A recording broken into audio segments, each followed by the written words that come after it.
Сәлем достар. Қалай ойлайсыңдар? Қазір қай сабақты өтеміз?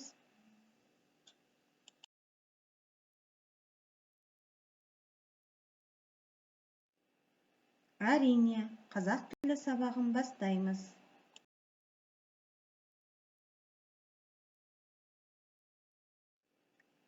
Жүз 9-шы сабақ. Тақырыбы: дара және күрделі етістік. Сабақтың мақсаты: мәтіннің тақырыбы бойынша мәтін мазмұнын болжау, дара және күрделі етістіктерді ажырата білу, сауатты көркем жазу. Балалар, оқулықтағы 79-шы беттегі 20-шы жаттығуға қарайық.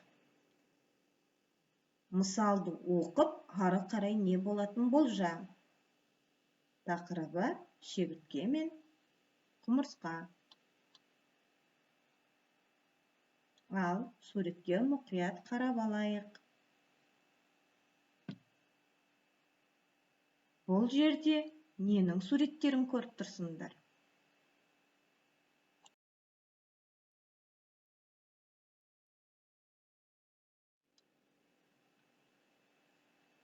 Балалар, суретке мұқият қарап алдық қой. Енді мысал қалай басталатын оқиық.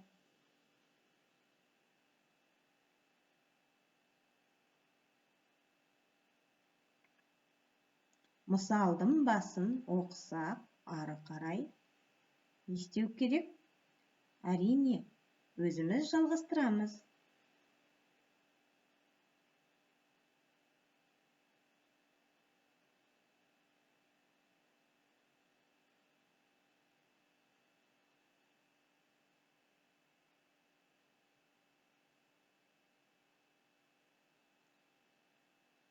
Ойымызды аяқтап болсақ, енді тапсырманы оқиық. Мысалдағы қарамен жазылған етістіктерге назар аудар. Өзің қорытынды жаса. Балалар, мысалдағы етістіктерге қарайықшы, неше сөзден құралып тұр?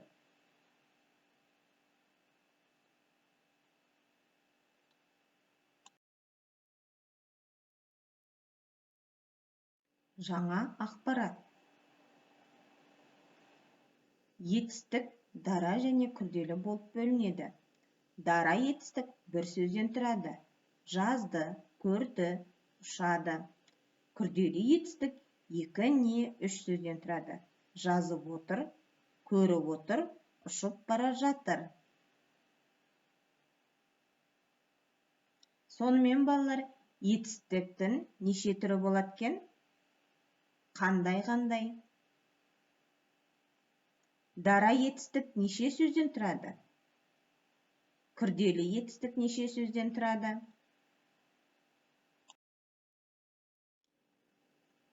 Ал балалар, бүгінгі күн ретін жазып, 21-ші жаттығудағы өлеңді қатесіз көшіріп жазамыз. Өлеңді қатесіз көшіріп жазып болған соң, етістіктерді табамыз. Дара және күрделі екенін ажыратамыз.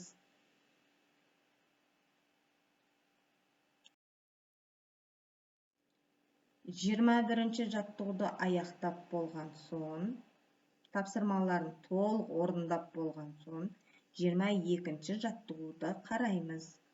Әңгімені оқу.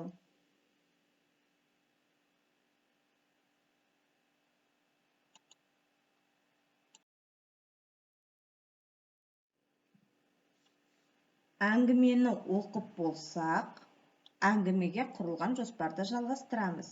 Жоспар. Әңгіменің басында не болды? Ортасында не болды? Әңгіме немен аяқталды? Әңгімедегі етістіктерді тап. Олардың дара және күрделі екенін жаз. Балалар, 22-ші жаттығуды аяқтап болсақ, 23-ші жаттығуға қараймыз. Дара етістікті күрделі етістікте айландырып жазамыз. Мысалы, өсті. Бұл дара етістік. Ал енді қалай күрделі етістікке айландырамыз? Өсіп жатыр.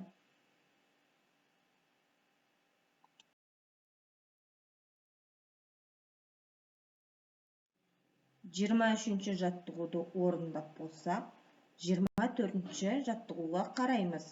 Ребусты шеш. Шешуіндегі етістікке қатыстырып сөйлем құра.